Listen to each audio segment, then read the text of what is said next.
All is well with you. Good morning, everyone. Good evening. A few more words.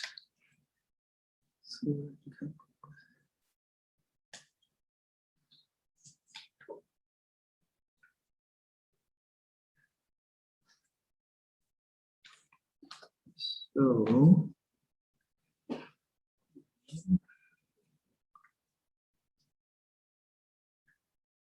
when the compulsions of thought and obsessions of personality start to get a bit less dramatic, that's when you're 75.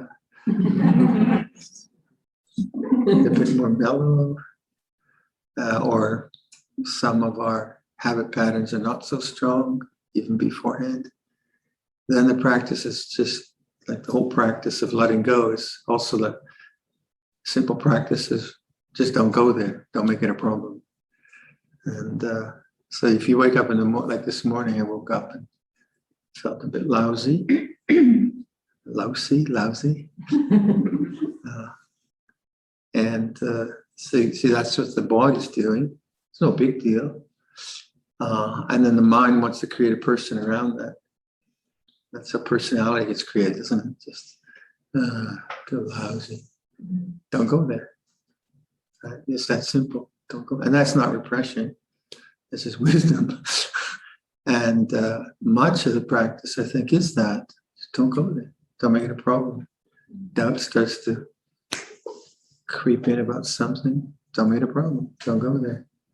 And that has to be done with wisdom rather than suppression or violence or whatever. So always the first and foremost thing is it's like this. Lousy feels like this, but don't be lousy.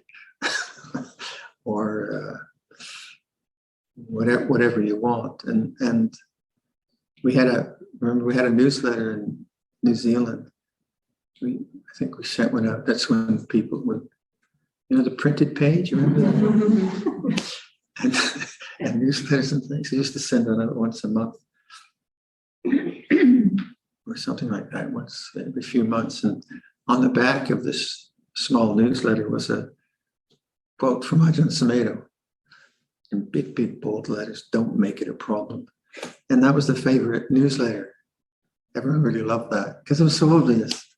So obvious. So much of our suffering is through thought, through wrong thinking, and then much of the whole sense of being a person is just thought, isn't it? Just become the grumpy old man who got up on the wrong side of the bed. I mean, it's a classic, right? The grumpy old man who ate his toast. And it's just thought. That's all it is. That's all it is. That's the kind of amazing thing about it.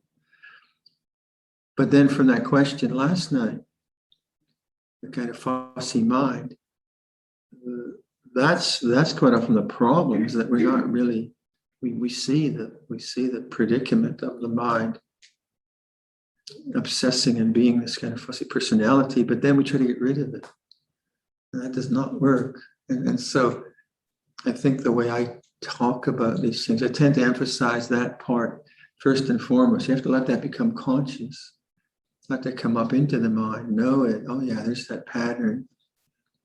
And then you can, as you understand it and its intensity lessens, then you cannot go there. So just in my example of say social anxiety, I couldn't do that first because the social anxiety was visceral. It wasn't just a kind of a little narrative. It was like a serious bit of fear in the body.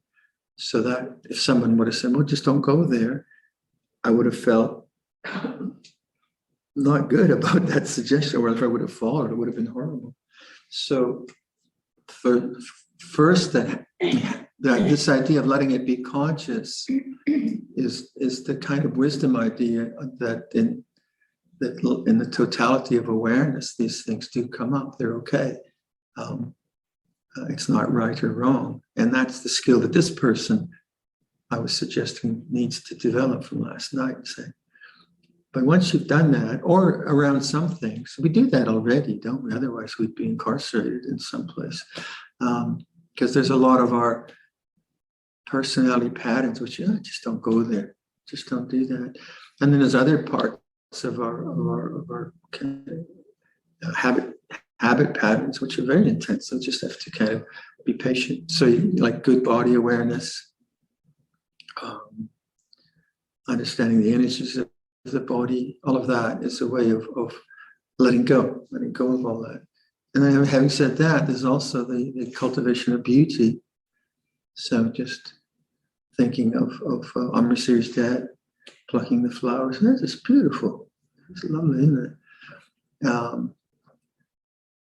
And then just someone offering you an extra cup of coffee in the morning, or I get a big thing of cream now.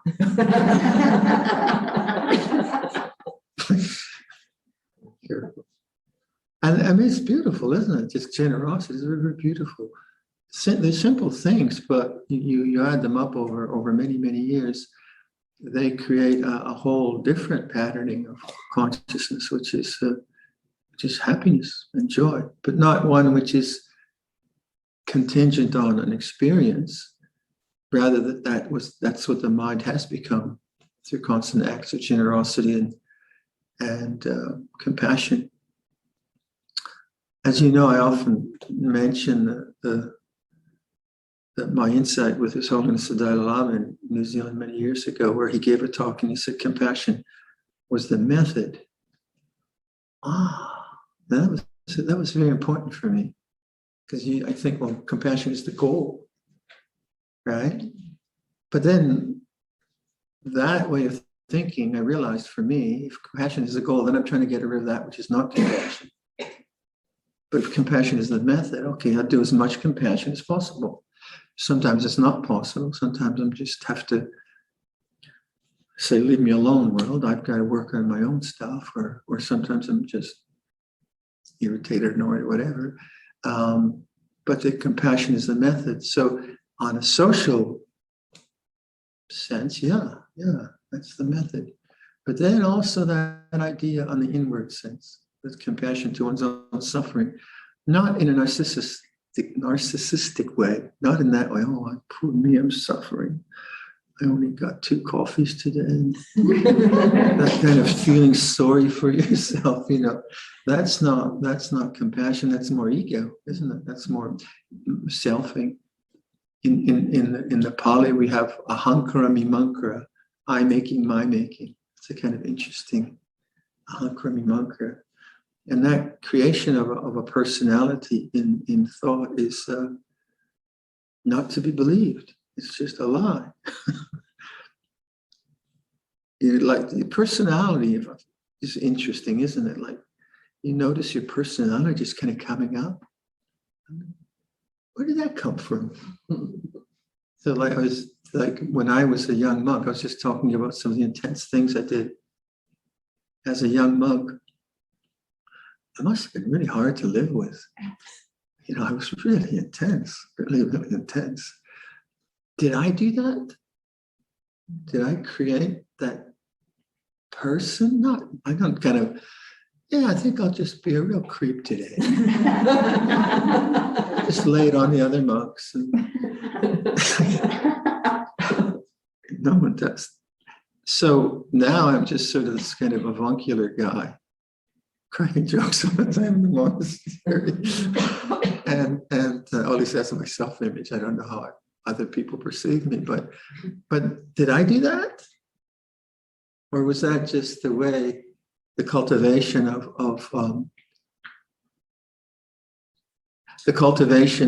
of attitudes which were informed by Dharma, but also informed by my slow understanding of the intensities and negativities of personality. So personality will always be there, I think. So Luang Cha was a different personality than Luang Liam is now. They're totally different. And then Luang Sameda was different than Luang Suchito. So personality is just part of stuff that goes on. But when personality is driven by greed, hatred, and delusion, it's very destructive. But when it's informed by compassion, then personality manifests that way. But it's just not really a person. It's just the stream of consciousness now presents itself in this different ways. And so you don't have to become a better person. It's not like you're doing some kind of personality work to become a better person. Just the idea in Buddhism is you make the causes and conditions for wholesomeness to arise and manifest. And then the personality takes care of itself. So Luang Liam, the abbot of Wat Pah Pong, he's very quiet.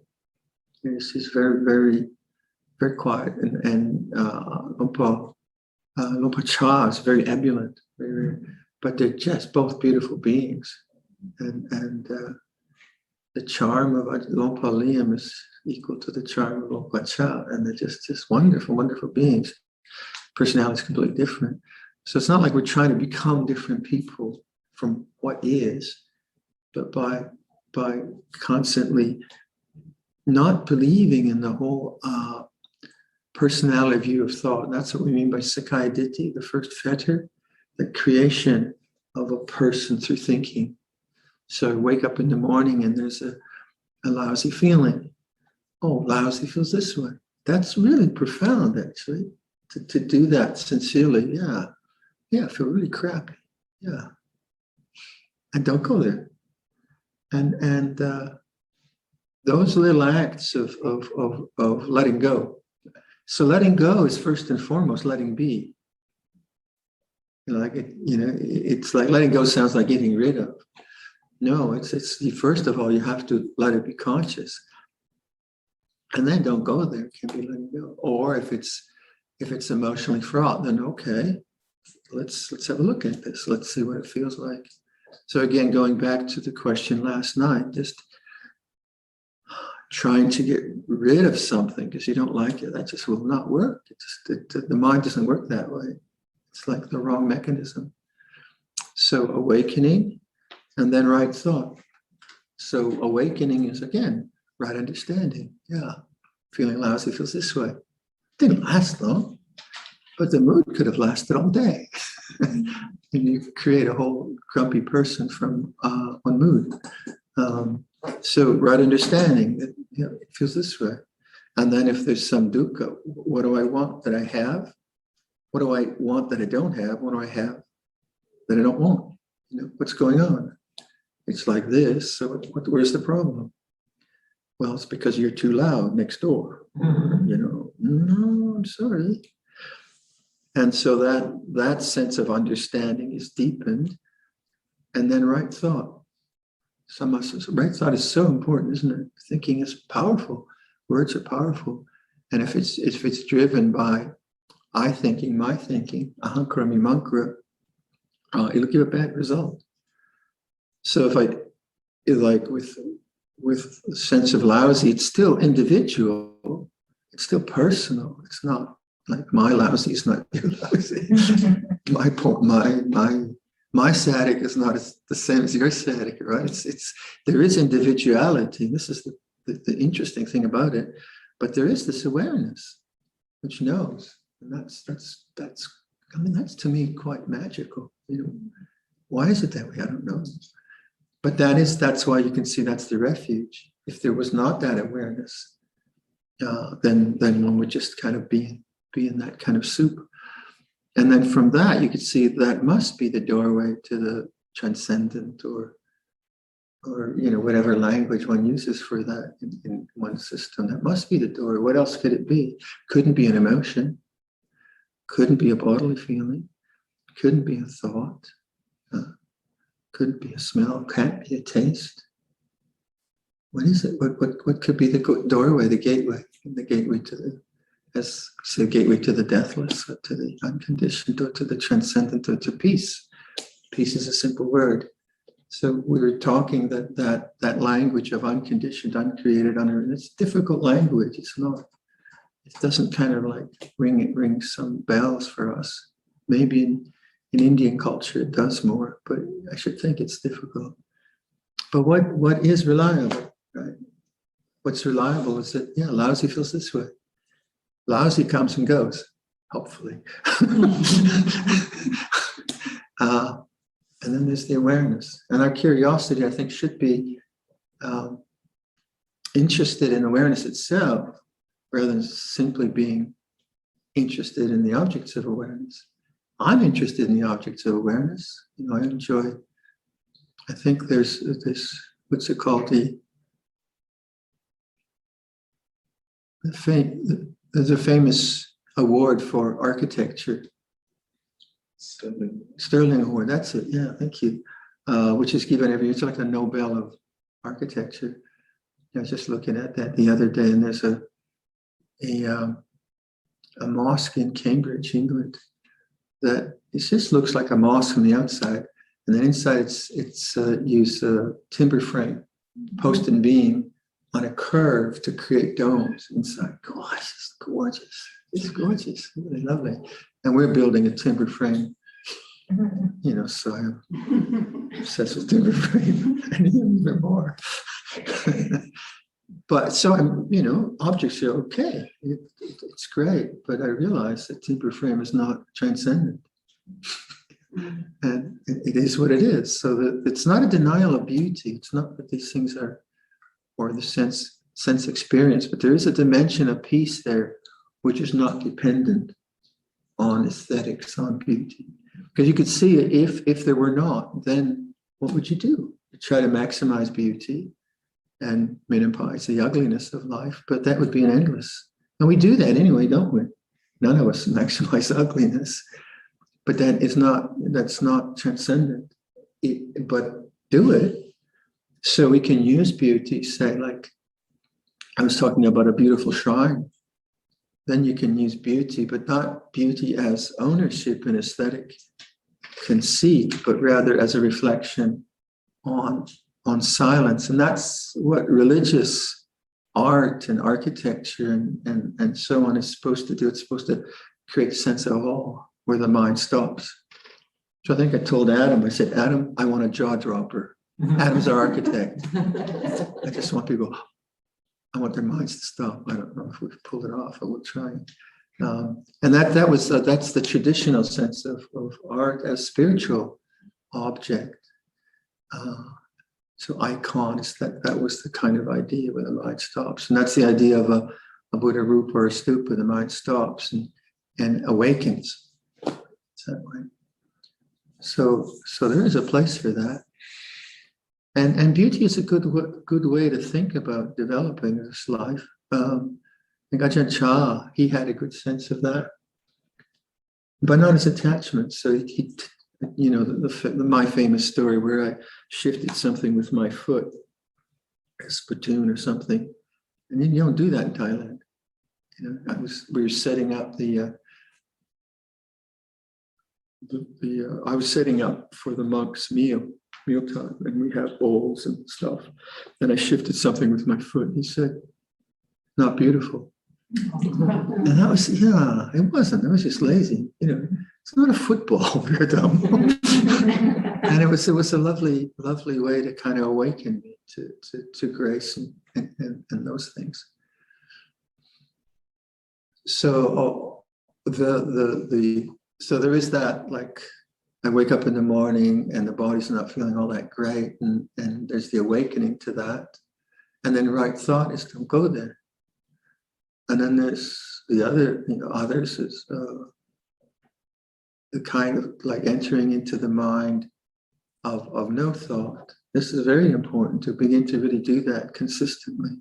Once you get through the heavier parts of one's emotional baggage, to start to really make a concerted intention, I would say, to not go there seriously in terms of thought, to really notice the silence of the mind, the space between thoughts, the end of a thought.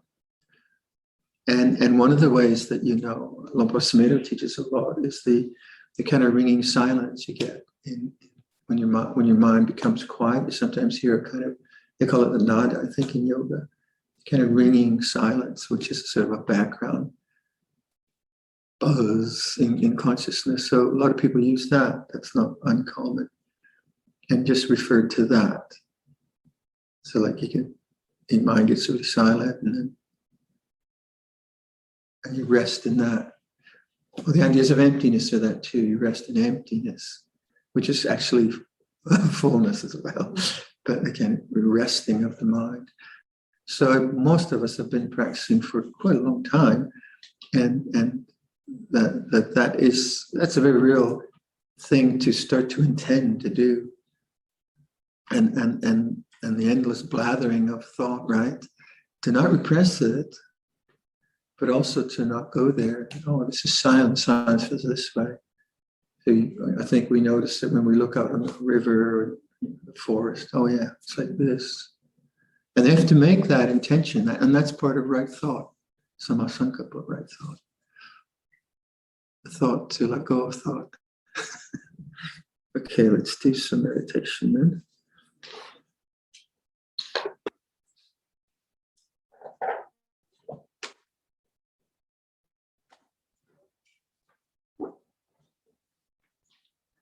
Maybe I'll just go through that body meditation again, just as a reminder. Kind of get us in again.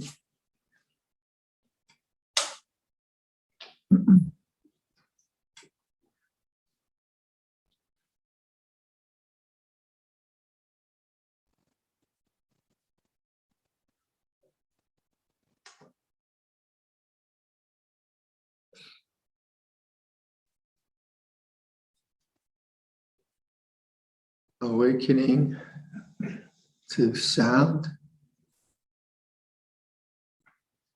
a receptive awareness,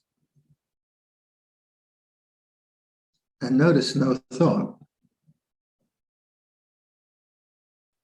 There's actually no need to think about anything. So you listen, and there's the silence of knowing.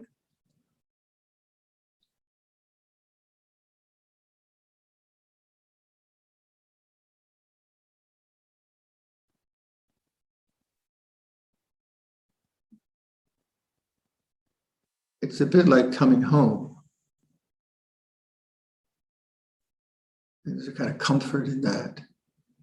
The space, the silence, no thought.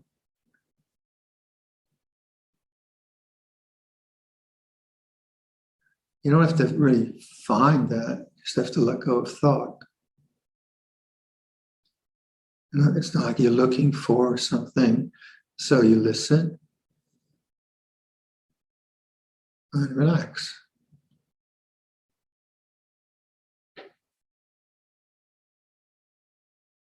And then apply that to this kind of body meditation. So each part of the body I name, let it become conscious as sensation, and then relax into the silent knowing of that. So you use the object to remind you of silence, rather than the object being important in and of itself. So bring attention to your mouth, inside the mouth. Feel the sensations in the mouth. Feel the floor of the mouth. Sensations, no thought, not a concept.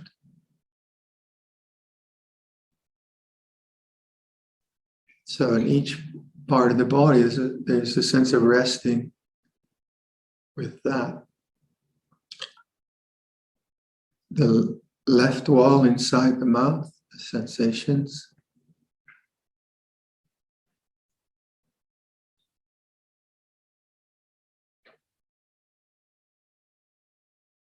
The right wall inside the mouth, the sensations.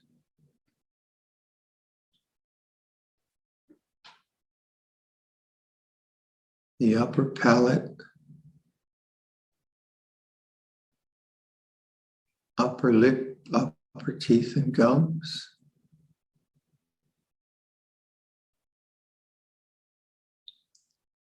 And then lower lip, lower teeth and gums.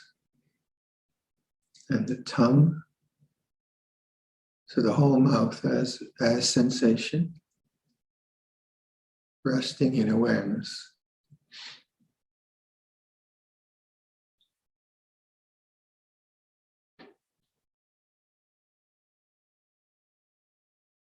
Non-becoming, non-resistance, non-desire.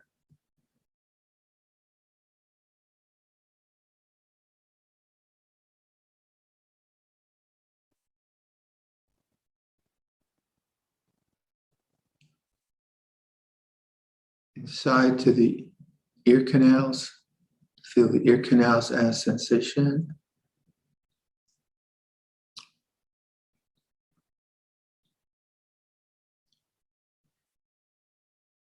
Not a concept, not visualizing the body sensation. Let it become conscious. Feel the outer structures of the ears.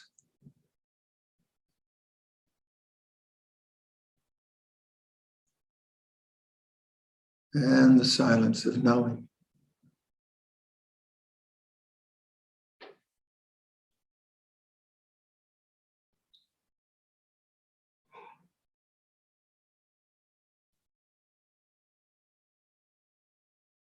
Feel the sensations which are the nose, bridge of the nose, the nostrils.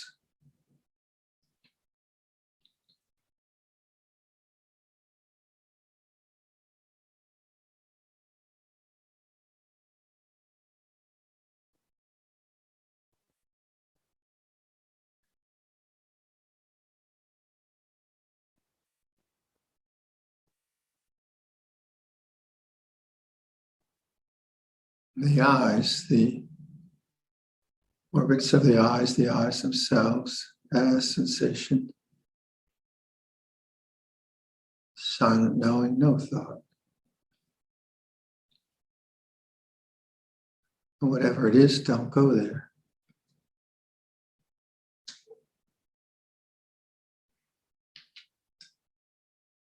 So that kind of instruction can make you kind of tense, maybe, oh, we should do, but it's like a relaxing into silence, knowing.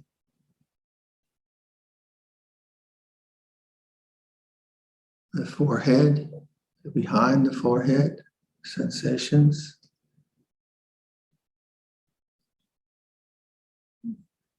Relaxing into awareness, silence.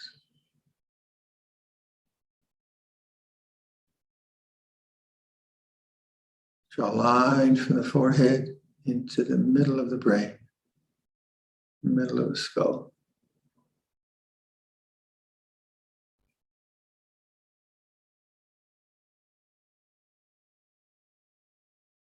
Top of the head, scalp, inside the scalp.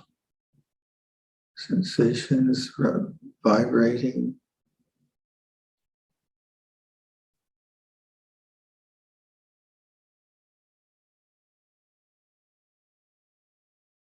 And a line from there to the middle of the head.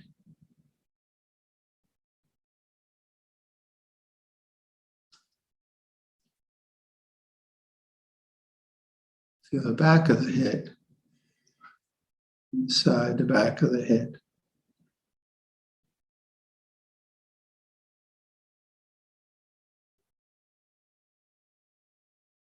Not squeezing your eyes, trying to see something, but allowing what is to become conscious. Feel the whole head, back of the head, top of the head, inside the head, forehead, eyes, nose, ears, mouth, and tongue. The whole head now is sensations. Be the knowing.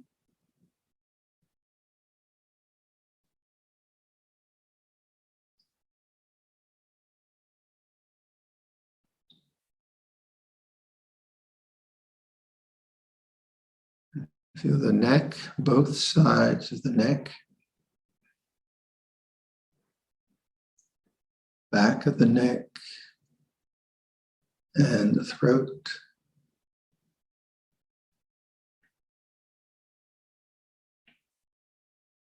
Inside the throat.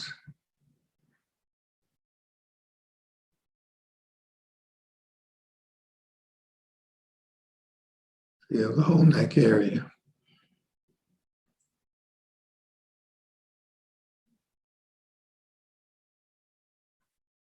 Connecting the left side of the neck to the left shoulder.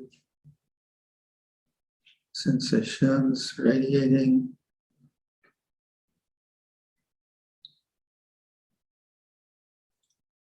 Upper arm, left side.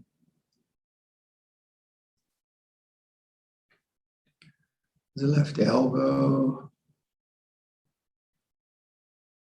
The left forearm. The wrist.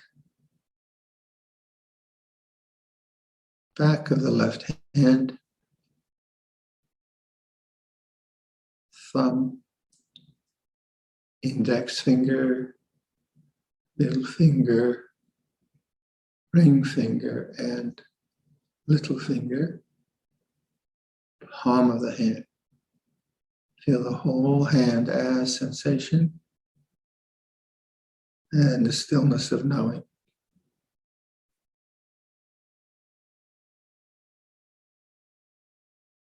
No thought. And feel the whole left arm from the hand to the shoulder as one mass of sensations.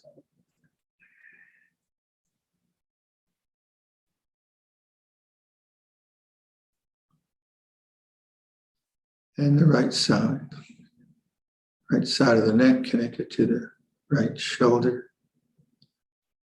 Let that become conscious.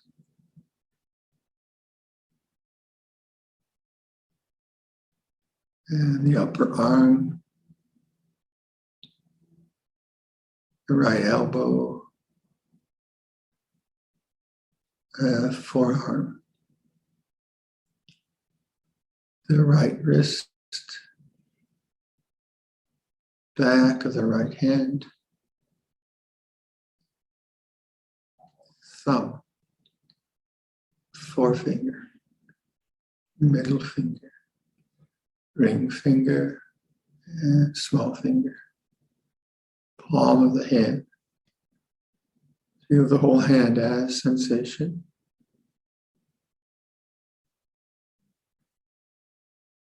And the stillness of knowing. Feel the whole right arm from hand to shoulder.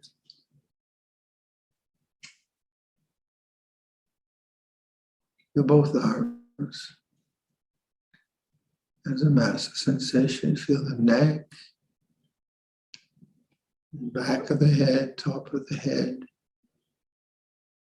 forehead, eyes, nose, ears, and mouth. So from the hands to the head, one mass of sensation.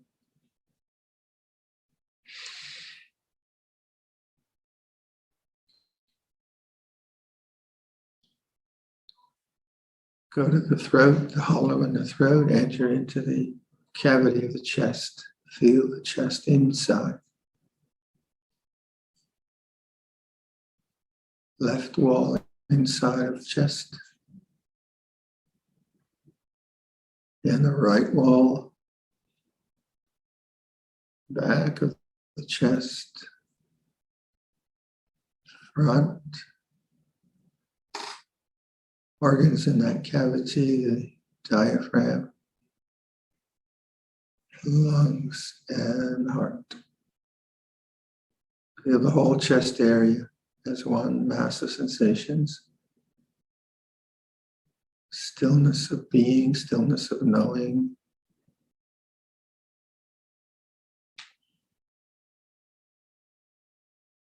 The abdomen, the abdominal area. The sides of the abdomen.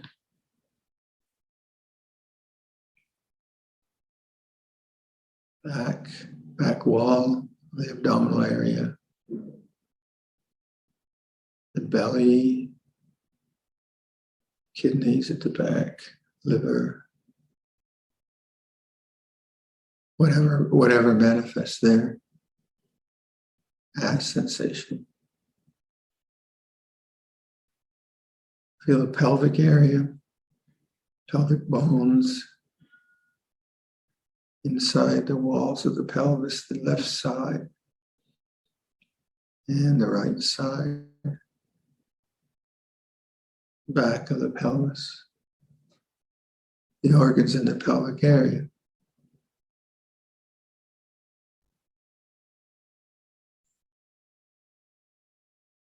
Feel the whole torso, pelvis to chest, as sensation. Bring that together with the arms, neck, and head. So from the pelvis to the head, one mass of sensations. Let that be conscious.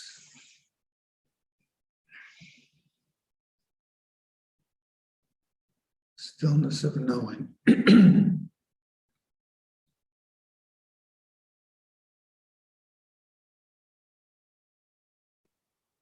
Relax into the stillness of knowing.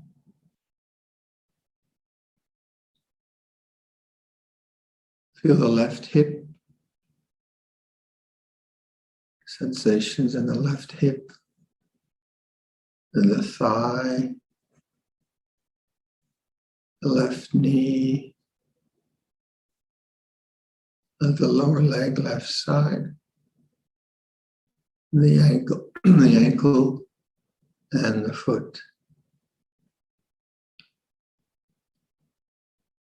Feel the whole left leg from foot to hip.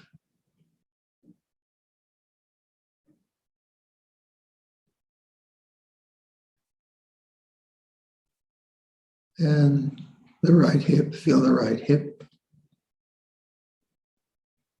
the right thigh, the right knee, lower leg, ankle, and foot. Feel the whole right leg as sensation.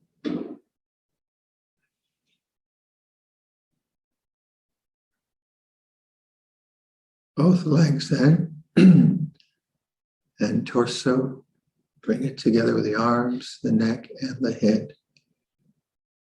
So sort of step back and notice the body as sensation, whole body awareness.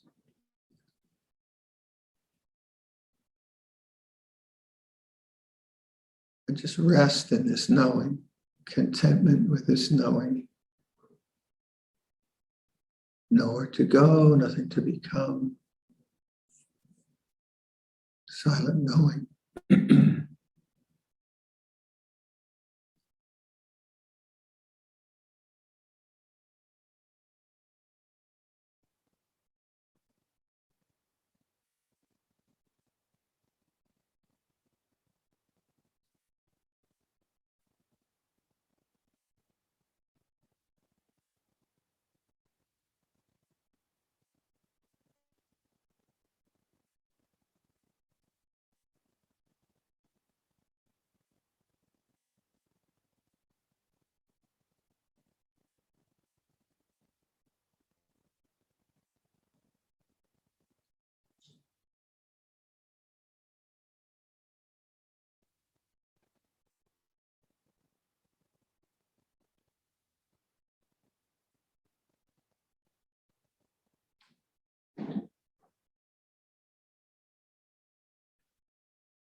So we'll do walking meditation to an hour and a half.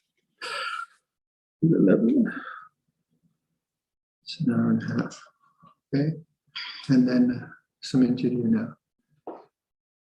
Right. So whoever's on the list, we'll meet up by the pine tree in say 5-10 minutes.